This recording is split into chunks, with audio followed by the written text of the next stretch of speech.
बिस्मिल्लाहिर्रहमानिर्रहीम। अस्सलाम वालेकुम नाज़रीन व सामीन।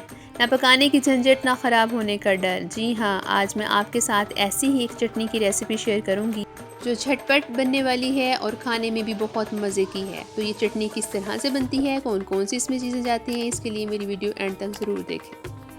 इसके लिए 1 कप खुबानी ली है मैंने। ये खुश खुबानी है जो पंसार की दुकान से या आम करियाने की दुकान से आपको मिल जाएगी। इस खुबानी को आपने अच्छे से साफ़ कर लेना है। जहाँ जहाँ से ये गंदी है आपने इसकी गंदगी को उतार देना है और इसको अच्छे से आपने साफ़ कर लेना है।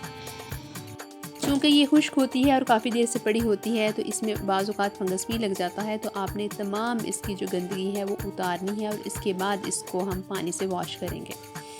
इसके साथ मैंने आधा कप इसमें इमली ली है। 1 कप खुबानी और आधा कप इमली इसमें जाएगी।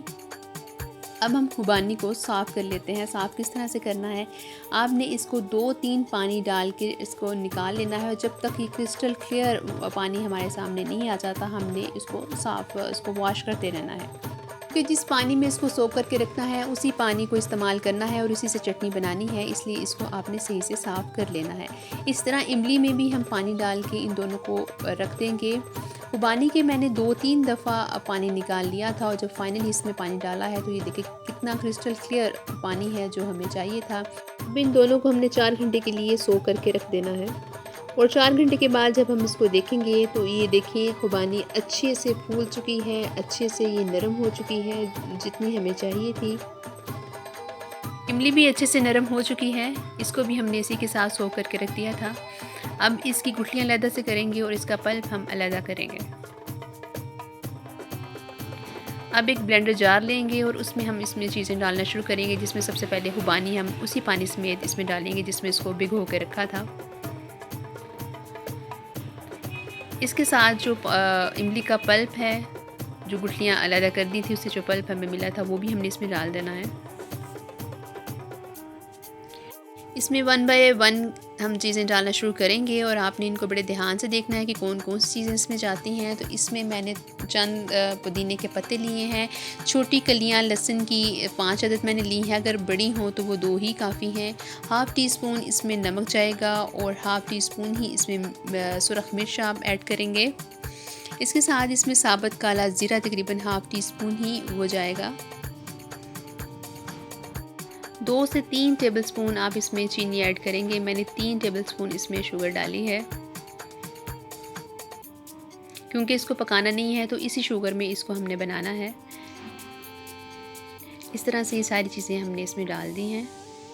अब इसको हम ब्लेंड करेंगे और ब्लेंड करते हुए आप इस चीज़ को देखेंगे कि इसको फटाफट आपने उतार नहीं देना। तकरीबन आपको इसको ब्लेंड करते हुए 5 मिनट लगेंगे। इसको वक्फे से आप रोक के चलाते रहें और 5 मिनट तक आपने इसको ब्लेंड करते रहना है जब तक कि ये गाढ़ा ना हो जाए। इसमें जितनी चीज़ें डाली हैं उतनी ही काफ़ी है, मज़ीद आपको कोई चीज़ ऐड करने की ज़रूरत नहीं है। फिर भी आप इसको एक दफ़ा चेक कर लीजिएगा, टेस्ट कर लीजिएगा। अगर जो चीज़ आपको कम लगती है अपने अकॉर्डिंग टू टेस्ट तो आप उसको डाल लीजिएगा। जूम करके कैमरा इसलिए रखा है ताकि मैं आपको दिखा सकूं कि ये पहले कितनी तेज़ी से ये चल रही थी और आहिस्ता आहिस्ता जो जो ये गाढ़ी होती चली जाएगी इसकी रफ्तार कम होती चली जाएगी।